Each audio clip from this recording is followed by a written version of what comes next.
In this video, we are going to go over the 7 deadly sins of exercises that you do in the gym that are going to massively hold you back with making progress. So expect me to be completely straightforward, honest, and I'm going to tell you if you're wasting your time with them or not. So we're going to kick straight in because there's nothing worse than spending hours in the gym and getting 0 results. So number 1 is going to be a leg press, and it's not just a leg press. It's the fact of whenever people do this movement and they put their hands on their knees to help them do the movement. This doesn't make any sense because not only are you using your hands to do it, you've no stability. What you need to do is grab, pull down, and push. This is going to help keep your ass on the seat, save your lower back, allow you to get deeper, and it's going to make a massive difference. I cannot underestimate the difference that this will make because if you're using your hands, it's just going to cause issues. And you see this all the time whenever people lift too heavy a load and they don't get the full range. So make sure to get the full way down, knees to chest, and you'll notice a massive difference. All right, next up, number 2, what we have is an underarm push down. People will say they do this because it works a different part of the tricep, but it doesn't. That's not how the anatomy, the biomechanics of that muscle group work. You want your elbow behind you, and you would do like a rope push down. You would do an overhead extension. Where your elbow position is what changes really what part of it you're targeting. So this would be more of a stretched, this would be more of the contracted range. That will emphasize different parts of the tricep, but changing your grip doesn't change your elbow position. If anything, it just puts more work on your forearms. And in reality, if you want to train your forearms, you would train them in a more effective way by isolating them. So if you want to do a push down, either use a rope or just do an overhand. That's really it. It's that simple.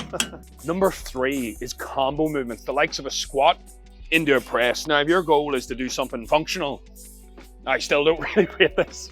But in reality, if your goal is to build muscle, if you think about this weight is too light for me to really squat and train towards failure. So it might be okay for a shoulder press, but it's not really beneficial for the squat.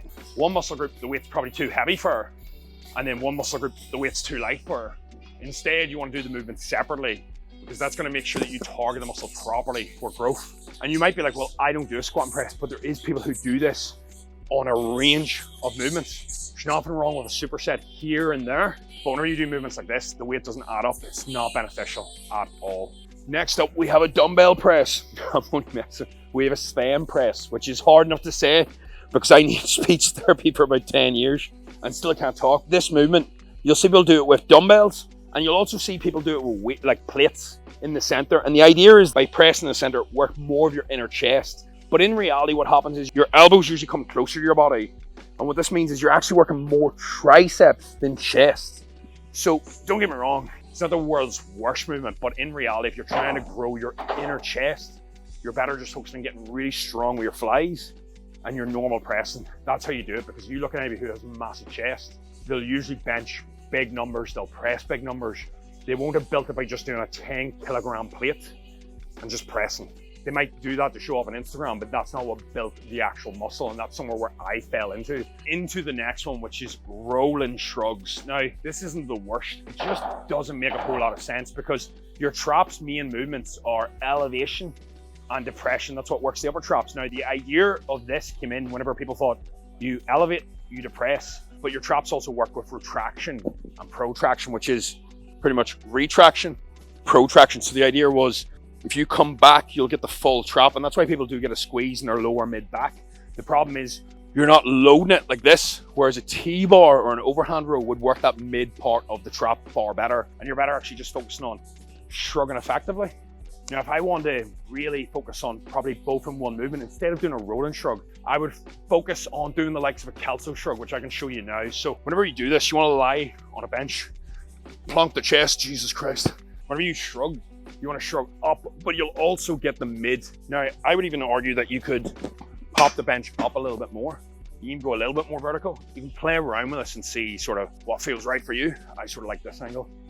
And just shrugging, you'll notice not only am I getting elevation and depression, I'm getting a little bit of retraction. If you see this angle, it's very similar to like a T-bar, and that's essentially similar to what you're getting here. This is a great movement for building thickness throughout. I just think it's got more bang for its buck, even than just a normal shrug. And as long as you don't bring your biceps in by bending your elbow, you keep the elbow straight, you're working trap. Notice if you started bringing loads, it's not the end of the world because your traps will still work, but I think that's a much better movement. Next up, there's press variations where we're challenging stability, and I think these are good if you're looking to be functional or prevent injury. Now, you can prevent injury just from doing proper range of motion with slow, controlled form, but you'll sometimes see people where they'll hold one dumbbell here and press. And although this is still getting a slight stretch, I just think you're limiting the amount of weight you can lift here on the right arm. That's less load, less overload, and probably means slower growth. Now, it's not a waste of time. I just feel there's better ways to do it, like both arms at the same time, like a normal person. And you'll also see people where they'll do stuff like they'll lift their feet off and do like a bench press. And although this might feel okay for your core, this movement is predominantly chest. So you want as much stability as possible. So see, trying to challenge stability usually doesn't always help the muscle growth unless you have something like really weak stability in your hips or you're trying to fix posture. If you have, say, a smaller muscle group in your arms, single arm curls help, but not if you limit stability. Like imagine me curling single arm, right? Like there's not really a stability issue here, but if I grab the bench, I'm able to lift more weight now, focus more on the movement, and that massively helps. And the equivalent of me doing this on the bench is like holding the bench and then lifting one foot off. Like you're just weaker. My goal is to grow my bicep. It's not to train my core. If I want to train my core, I do planks. I do movements that actually benefit it. It just doesn't make sense trying to do everything at once. I get it if you're limited on time, but I just think you'll get more bang for your buck by doing that. Now, I have no clue how many numbers we've done in this video. I said 7 deadly sins because I was like, that sounds good. So I'm hoping that's 7. And now I'm out of breath and I've done absolutely nothing. Look, if you want more, if you have any questions, you want any other exercises broken down, just drop them in the comments below. I'd appreciate a like, a share, subscribe. I'm still getting used to this. We're in the brand new of it. I'll see you in the next one. Boom.